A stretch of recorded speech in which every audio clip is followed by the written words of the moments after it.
11 अगस्त को बलूचिस्तान के लोग अपनी आज़ादी का दिवस मनाते हैं और कल भी उन लोगों ने अपनी आज़ादी का जश्न मनाया और पूरे दुनिया में मनाया। पटाखे छोड़े, मिठाइयाँ बाँटी, यानी पूरी तरह से ये लोगों ने आज़ादी का जश्न मनाया। अब इससे पाकिस्तान को तो मिर्ची लगनी थी और लगी भी, और पाकिस्तान इससे काफ़ी खफा है। खबरें तो ऐसी भी आ रही हैं कि पाकिस्तान ने वहाँ पर एयर स्ट्राइक किया जिसमें JF-17 फाइटर जेट्स का उपयोग किया गया, जिसमें 21 लोगों को मारे जाने की सूचनाएं आ रही हैं। अब इसमें कितनी है मैं इस खबरों की पुष्टि नहीं कर रहा हूँ। तो अब सवाल ये है कि पाकिस्तान आखिर ऐसा कर क्यों रहा है। तो देखिए, पाकिस्तान के साथ आइडेंटिटी क्राइसिस है, यानी पाकिस्तान खुद नहीं जानता है कि वह कौन है। उसने अपने इतिहास को बदला, उसने अपनी पहचान को मिटाया, जो उसकी सांस्कृतिक पहचान, जो हज़ारों साल का एक इतिहास जो उस क्षेत्र का रहा है, यानी जो बलूचिस्तान में 4 प्रांत सूबे हैं उनके, उसके पूरे पहचान को मिटाने की कोशिश की। उन्होंने बस एक इस्लामिक बैनर के तहत आने के लिए लोगों से अपील की। अब पाकिस्तान के जो निर्माता लोग थे, यानी पाकिस्तान बनाने वाले जो लोग थे, उनको ये लगता था कि जो इस्लाम एक ऐसा ग्लू है, मतलब गोंद है, जिसमें सभी लोग आकर चिपक जाएंगे। लेकिन वो लोग ये नहीं समझे कि धर्म एक अलग विषय होता है और कल्चर एक अलग विषय होता है। कल्चर और धर्म एक दूसरे से जुड़े होते हैं, लेकिन कल्चर कहीं उससे ऊपर होता है, धर्म से भी ऊपर होता है। और ये जो भारतीय उपमहाद्वीप में, यानी जो पूरे के पूरे जो हम लोग जो अखंड भारत कहते हैं, जो प्राचीन भारत था, इसके जो संस्कृति का जो निर्माण हुआ, यानी संस्कृति जो बनी, हजारों साल के कई तरह के विचारधाराओं, कई तरह के धार्मिक जो चीज़ें थीं, उससे मैंने हर तरह से कुछ विदेशी आक्रमण, यानी सबको मिली जुली एक पहचान के रूप में संस्कृति बनी है। और पाकिस्तान इस संस्कृति को मिटाने के लिए पूरी कोशिश किया। अभी 2023 की बात है कि पाकिस्तान के कायदे आजम यूनिवर्सिटी है जो इस्लामाबाद में है उनका, तो उसमें कुछ छात्र होली खेलने लगे, जिसको वहाँ के सरकारी स्तर पर उसे गैर इस्लामिक करार दिया गया। पाकिस्तान का जो पंजाब सूबा है, वहाँ पर बसंत ऋतु लोग मनाते थे, यानी जो हमारे देशों में होता है ना, कि जैसे हम लोग बसंत पंचमी के अवसर पर या बसंत के समय जो हम लोग ये वो करते हैं, जैसे क्या बोलते हैं, पतंग उड़ाते हैं और जो पीले कपड़े पहनते हैं, औरतें गीत गाती, तो कुछ इसी तरह का उनके यहाँ भी इस तरह का रिवाज होता था। लेकिन ये लोगों ने क्या किया, इसे गैर इस्लामिक करार दिया, और गैर इस्लामिक ही करार नहीं दिया, फिर बाद में इन लोगों ने इसके ऊपर कई तरह के बहाने बनाकर कि जिसमें ये धागे यूज होते हैं, वो धागे से कई एक्सीडेंट हो रहे हैं। जो पतंग उड़ाते थे, जब भारत में भी जो चाइनीज मांझा जिसको बोला जाता है, तो भारत में भी इस तरह की ऐसी खबरें आती हैं जो एक्सीडेंट हुई हैं। लेकिन भारत में इसे कभी भी इस नज़रिए से नहीं, धागों पर प्रतिबंध किया गया कि आप उस तरह के धागों का प्रयोग कीजिए जिसमें मतलब कोई खतरा ना हो। तो भारत में इस तरह की कुछ बातें की गई, लेकिन पाकिस्तान में इसके ठीक उलट इसको पूरी तरह से प्रतिबंधित कर दिया गया और पूरी तरह से एक तरह से धार्मिक एंगल देकर कई फतवे जारी किए गए हैं। मैंने बहुत तरह की चीज़ें हुई हैं, उसके बाद ये पूरी तरह से प्रतिबंधित है। पता नहीं अभी होता है कि नहीं, मुझे नहीं उतना जानकारी है।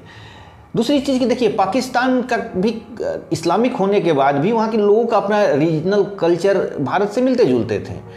अब जैसे वहाँ पर सावन में औरतें वहाँ भी झूले पर झूला झूलती हैं, प्राकृतिक का त्यौहार है, गीत गाती हैं, बारिश की दुआएं मांगती हैं, तो ये सब चीज़ें वहाँ भी चलती थी।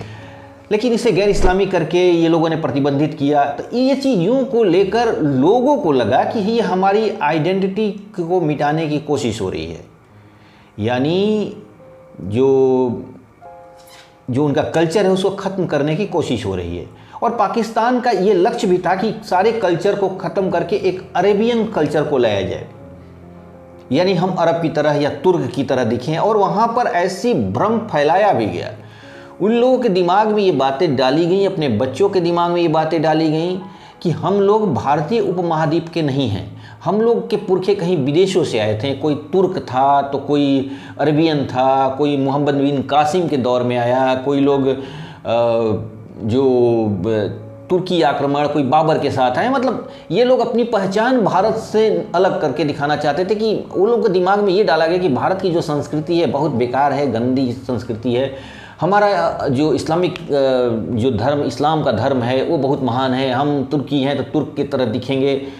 अब ऐसी हुआ कि कुछ लोग तो इतने ज़्यादा, कुछ ज़्यादा ही जो अपने आप को इस्लामिक मानने लगे, तो उन्होंने अरबी कपड़े भी पहनना शुरू कर दिए, कुछ तो उस तरह की दाढ़ियाँ रखना शुरू कर दी। मैंने एक तरह से अजीबोगरीब स्थिति है वहाँ की, तो हंसी आती है कभी मुझे इस पर, जब मैं पाकिस्तान के बारे में सोचता हूँ तो वहाँ पर ये लोगों ने पूरी की पूरी तरह अपनी कल्चर्स को मिटाने की। अब ज़रा सोचिए कि भारत में शादियों में क्या होता है, कई तरह के रीति रिवाज हैं, कोई हल्दी का रस्म होता है, मेहंदी का रस्म होता है, संगीत होता है, गीत होता है, नाच होता है, औरतें नाचती हैं, मर्द नाचते हैं, सब लोग एक तरह खुशी मनाते हैं। पाकिस्तान में इसे गैर इस्लामिक कर दिया गया है। पाकिस्तान में इसे कहा गया कि ये हिंदू कल्चर है, ये हमारी कल्चर नहीं है, इसे ख़त्म कर दिया जाए। हालांकि इसमें कई फतवे भी जारी हुए हैं, लेकिन वो फिर भी जो कल्चर तो इतनी आसानी से मिटता नहीं है। अभी जो मैंने बसंत की बात की थी, बसंत को शायद ये लोगों ने फिर से परमिशन दिया है ये करने के लिए कि आप बसंत मना सकते हैं, यानी पीला कपड़ा पहनकर और पतंग उड़ाना वगैरह, जो भी है मुझे उतना नॉलेज नहीं है, लेकिन ये मैं आपको इन्फॉर्मेशन के लिए बताऊँ कि देखिए जो कल्चर होता है वो एक बहुत व्यापक चीज़ होता है। भाषा, लोग धर्म से ज़्यादा अपनी कल्चर, अपनी भाषा से जुड़े होते हैं, और यही पहचान, और ये भाषा कल्चर कोई धर्म से प्रभावित नहीं होती। हजारों सालों का एक मिलीजुली परंपराएं, रीति रिवाज से एक नई तरह का फिर जो बीच बीच में कल्चर का निर्माण होता है, वही कल्चर को लोग फॉलो करते हैं, और इसमें कोई धर्म से कोई लेना देना नहीं होता है। लेकिन चूँकि भारत में एक बहुत वैदिक परंपरा रही है, हजारों साल से बुद्धिस्ट परंपराएं रही हैं, तो इसकी छाप पूरे भारत में नहीं, बहुत कुछ जो साउथ ईस्ट एशिया में भी देखने को मिलता है, या आपको चाइना में भी, जापान में भी देखने को मिलता है। तो ये तो प्रभाव रहेगा ही। अब इसे आप मिटाकर सिर्फ इस्लामिक रीति रिवाज का अपनाएंगे तो ये, और पाकिस्तान में ही हुआ। अब अगर वो भारतीय कल्चर्स को जिंदा रखते तो फिर वो उनके सामने सवाल खड़ा हो जाता कि आप जब हमारा कल्चर उनका कल्चर एक ही है तो फिर हम पाकिस्तान बनाए क्यों, यानी हम पाकिस्तान क्यों बनाए, लोग वहाँ सवाल करेंगे। तो इसी सवाल को, जवाब को मिटाने के लिए उन लोगों ने अपनी पहचान को ही बदलना शुरू कर दिया। अपने आप को हिस्ट्री में बताया गया है, कुछ लोगों को कहा गया कि अरब से आए हैं, कुछ लोगों को कहा गया कि ईरान से आए हुए हैं, कुछ लोगों को कहा गया कि तुर्की से आए हुए हैं। अब वहाँ पर ज़्यादातर लोग अब ये मानने लगे हैं कि हम लोग इस धरती के नहीं हैं, और इसकी खामियाजा भी उसको भुगतना पड़ता है। कुछ लोग तो बड़े बड़े पॉलिटिशियन यही बात मान के चले कि हमारे पुरखे इस जगह को लूटने के लिए आए थे, तो इस्लाम फैलाने के लिए आए थे, हमारा भी काम है बस यहाँ लूट कर बाहर चले जाओ। और कोई लोग अपना अरब के किसी सऊदी अरेबिया में अपना इन्वेस्टमेंट कर लिए हैं, कोई यूएई में इसमें इन्वेस्टमेंट कर लिए हैं, कुछ तुर्की चले गए हैं, इन्वेस्टमेंट कर लिए हैं वहाँ पर, यानी वो अपनी धरती को भी वो अपना नहीं मानते हैं। इसका एक साइड इफ़ेक्ट है।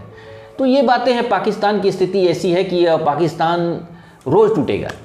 पाकिस्तान अगर ये मानेगा, अपनी संस्कृति को बचाने की कोशिश करेगा, तो ये सवाल होगा पाकिस्तान के ऊपर, वहाँ के लोग सवाल करेंगे कि जब हमारी संस्कृति और भारत की संस्कृति एक ही थी तो अब बंटवारा क्यों हुआ।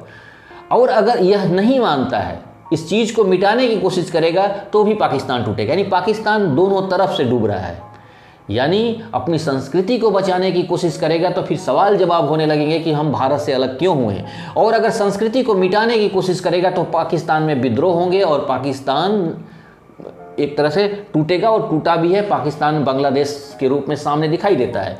और जो बलूचिस्तान की स्थिति है, जैसे वहाँ के जो जनरल होते हैं ना, बड़े गुरूर में होते हैं कि हम मुट्ठी भर बलोचों को जब चाहे दबा देंगे, हम इंडियन आर्मी को हमने कुछ समझे तो तुम्हारी क्या औकात है। कई बार वहाँ के बड़े बड़े जनरल लोग स्टेटमेंट भी इस तरह का दिए हैं। तो कभी भी वो देश चलाना पाकिस्तानियों को आया ही नहीं। भारत में भी कुछ ऐसे तत्व हैं जो समय समय पर अपना हिंदुत्व और हिंदू की नाम के, लेकिन उनको भी पाकिस्तान से सबक लेनी चाहिए कि अगर आप एक आइडेंटिटी बनाने की कोशिश करेंगे भारत में, तो भारत भी हाल पाकिस्तान की तरह ही हो जाएगा। ये बात हर जो कट्टरपंथी हिंदूवादी वाले जो विचारधारा के लोग हैं इनको समझना चाहिए। और अगर वो समझ, भारत में हालांकि भारत का संविधान इतना बेस्ट संविधान है कि कभी ऐसे तत्वों को उभरने भी नहीं देता है।